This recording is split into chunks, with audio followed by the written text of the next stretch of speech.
BLM Kerala Tamil Nadu Pondicherry. ഒരു ചായ പോലും കുടിക്കാൻ പറ്റാത്ത അവസ്ഥയാണ് നിലവിലുള്ളത്. ഇറാനും ഇസ്രായേലും US-ഉം തമ്മിലുള്ള യുദ്ധം മൂലം പാചകവാതക ലഭ്യത കുറഞ്ഞിരിക്കുകയാണ്. കൊച്ചിയിലെ ഹോട്ടൽ ഉടമകളുടെ നിലവിലെ അവസ്ഥ എന്താണെന്ന് നമുക്ക് പോയി നോക്കാം.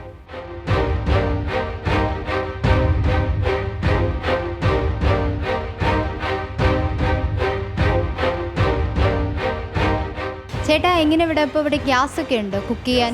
ഗ്യാസ് മൊത്തം 2 ദിവസം മുമ്പേ തീർന്നതാണ്. സാധാരണ നമ്മളിവിടെ ഗ്യാസ് ഓർഡർ ചെയ്യാൻ നേരത്തെ അവർ കൊണ്ടുവന്ന് അപ്പം തന്നെ തരുമായിരുന്നു. ഒരു 10-15 മിനിറ്റ് താമസം ഉണ്ടാവുള്ളൂ. ഇപ്പോൾ ഞാൻ കഴിഞ്ഞ ദിവസം വിളിച്ചു ചോദിച്ചാൽ പറഞ്ഞ് 250 നമ്പരാണെന്നാണ് പറഞ്ഞത്. അത് 250 പേര് ഓൾറെഡി ബുക്കിംഗ് ഉണ്ട്. കാരണം ഇപ്പോഴും കിട്ടാൻ സാധ്യതയില്ലെന്നാണ് പറഞ്ഞത്.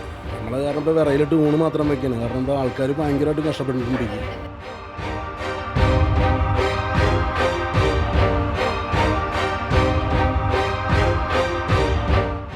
ഇപ്പം ബുദ്ധിമുട്ടാണ് 2-3 ദിവസമായിട്ട്. ഞങ്ങൾ കുറേശ്ശെ ഉപയോഗിക്കണത്. വൈകുന്നേരം നൈറ്റിൽ കച്ചവടമുണ്ട്. പക്ഷേ ഇന്നിപ്പോൾ ക്ലോസ് ചെയ്യണമെന്ന് പറയുന്നു. അപ്പോൾ ചിലപ്പോൾ ഗ്യാസ് ഇന്ന് കിട്ടും നാളെ കിട്ടുമെന്ന് പറയുന്നുണ്ട്. പക്ഷേ ശരിയായിട്ടില്ല. കിട്ടിയാൽ നാളെ ഞങ്ങൾ തുടങ്ങും, ഇല്ലെങ്കിൽ അടച്ചിടേണ്ട ഒരു കണ്ടീഷനാണ് വന്നത്. പിന്നെ കടിക്കാർ പറഞ്ഞ് ഗ്യാസ് കിട്ടിയില്ലെങ്കിൽ കടിയൊക്കെ ഉണ്ടാവില്ലെന്ന് പറയും. പിന്നെ ഞങ്ങൾക്കിപ്പം ഗ്യാസ് ഇത് ശകലതല്ല ഒന്ന് ആടി നിൽക്കുക. എപ്പോൾ തീരുന്നറിയാം, ഇതും കാലിയാണ്. സാധാരണ എത്ര ഇങ്ങനെ ഡെയിലി ഗ്യാസ് മേടിക്കും? ഇല്ല, 2 എണ്ണം വെച്ച് കിട്ടും മാസത്തിൽ. ഇതിപ്പോൾ 1 മാസം പോലും മഞ്ഞില്ല. അപ്പോൾ അത് കാരണത്താൽ പണിയാണ് ഞങ്ങൾക്ക്.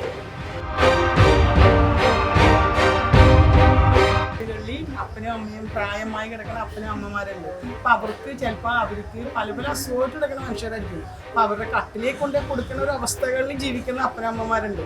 അവർക്ക് ഒരു ഗ്ലാസ് വെള്ളം കൊടുക്കാനോ അല്ലെങ്കിൽ ഒരു ഗ്ലാസ് ഇച്ചിരി കഞ്ഞീൻ്റെ വെള്ളം കൊടുക്കാനോ അതിനൊന്നും ഗ്യാസ് ഇല്ല.